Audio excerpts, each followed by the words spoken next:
Went into the lead, and I slipped in effortlessly behind him, feeling tremendously full of running. My legs seemed to meet no resistance at all, almost as if impelled by an unknown force.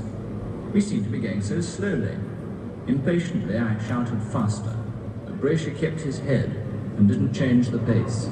I went on worrying about the pace until I heard the first lap time, 57.5 seconds. In the excitement, my knowledge of pace had deserted me. Brasher could have run the first quarter in 55 seconds without my realizing it, because I felt so full of running. I was relaxing so much that my mind seemed almost detached from my body. It was incredible that we could run at this speed without strain. 3/4 of a mile, the effort was still barely perceptible. The time was 3 minutes 0.7 seconds, and by now the crowd was roaring. A 4-minute mile was possible. Somehow, to do it, I had to run the last lap in 59 seconds. Chataway led round the next bend, and then I pounced past him at the beginning of the back straight, 300 yards from the finish. Those last few seconds seemed never ending. The faint line of the finishing tape stood ahead as a haven of peace after the struggle. I leapt at the tape, like a man taking his last spring to save himself from the chasm that threatens to engulf him. My effort was over. Logically, I could not understand, as a physiologist, why a human being can run a mile in 4 minutes and 2 seconds and 4 minutes and 1 second, and why somebody else won't inevitably come along, train a little better. You gotta love that. Now, we don't really think about pace setters very often. According to Webster's dictionary, pace setters are people who set the model for others to imitate. Pace setters prove that something is humanly possible. I think we'd all agree Sir Roger Bannister was a pace setter. And as you heard, he said believing it could be done played a key role in what he did. Now let's watch something else. Let's watch Alan Webb, a 17-year-old high school miler, and listen to what he says about his accomplishment. You see his agent Ray Flynn helping him along. He's got 200. He's at 318. 318, he needs to run about 28, and he has it. Alan Webb is on American record pace. He's ahead of the ghost of Steve Scott. Can he do it? Can he be one of the top 10 milers in the history of the world? Alan Webb, 334. Is he going to get it here? Will he do it? Can he do it? Can Alan Webb break Steve Scott's record? Move over, Steve Scott. 345, 346, 346.93. He just got the American record.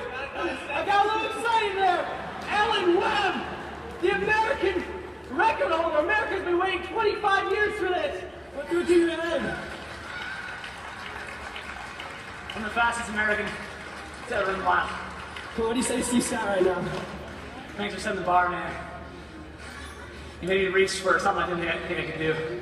Now, it's my turn, but it was a lot of fun chasing it. I think I can go faster, too. Don't you just love that? I mean, it's pretty amazing to think this, that prior to 1954, no one had run a mile in less than 4 minutes. By 2014, 1,314 people have now run an official sub-4-minute mile. Alan's record of 3 minutes, 46 seconds still stands as the fastest high school time ever.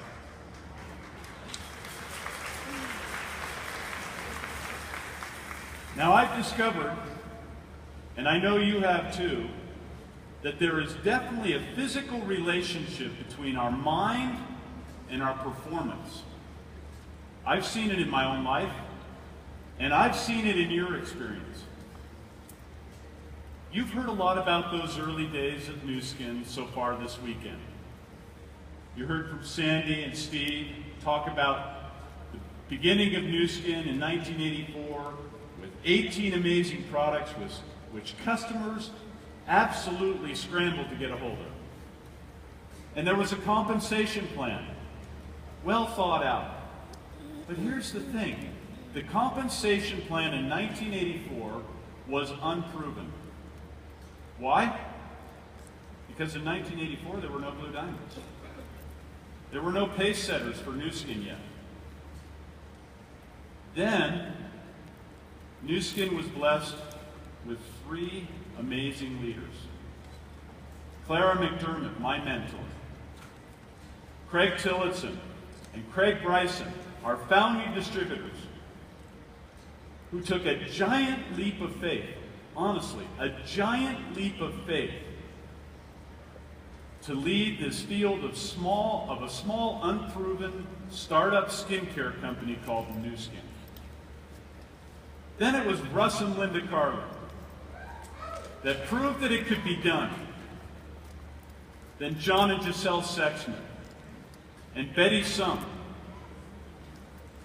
And then all of these pace setters proved to the rest of the world that it could be done. And when I look back at this time, I realize, and I hope you realize, that this was one of the greatest moments in the history of our company. In the first 7 years of Nu Skin's history, 31, can't do it right now, but 31 distributors had achieved Blue Diamond. 7 years, 31 people had become Blue Diamonds. Now let's look at what has happened since that time. 2014, month of September, 3,959 Blue Diamonds.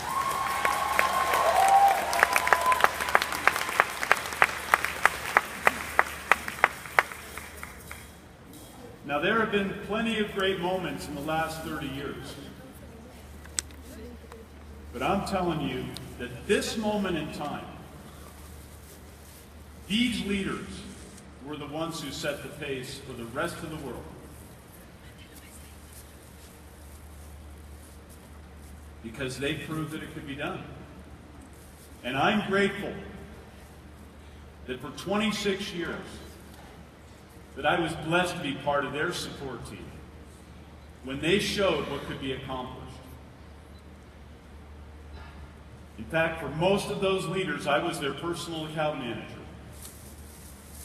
And it was just an honor for me to be able to talk to them and be able to answer a question. I just love these people, as I love you.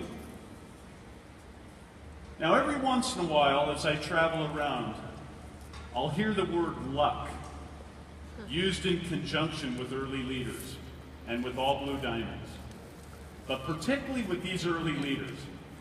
Now let me just debunk once and for all the myth of luck.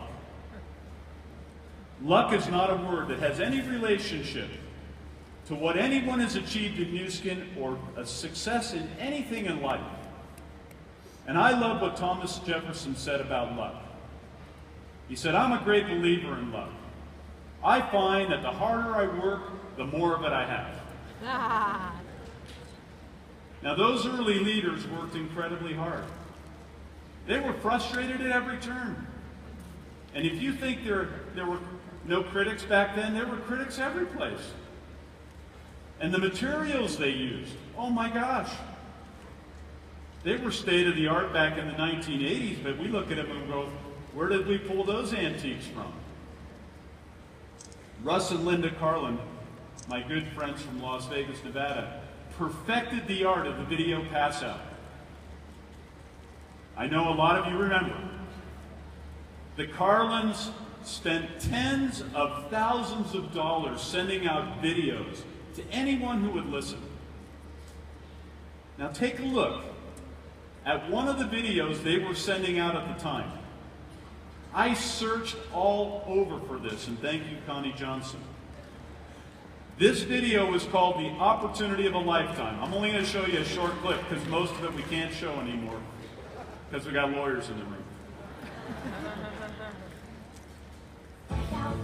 Break your chains of doubt and bring your dreams about the opportunity.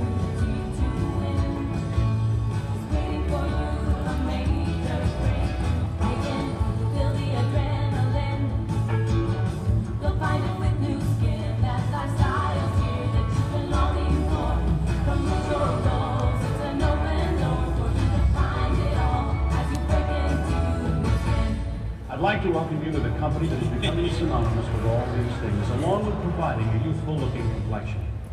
Welcome to New Skin International. New Skin is a phenomenon. It is one of the true opportunities of a lifetime. I hope you grasp it and take it to your full potential. And may I say, welcome aboard. I'd like to welcome you to the New Skin family. There are plenty of people here ready to help you as you begin this new adventure. Your sponsor and other upline leadership is especially interested in your success and will be there to give you the help you need. All of our products are marketed exclusively through network marketing. New Skin represents a tremendous opportunity for financial success, but it's much more than that. The New Skin family is a special group of people who succeed through improving other people's lives. We're excited to have you become a part of that effort. Break out, break your chains.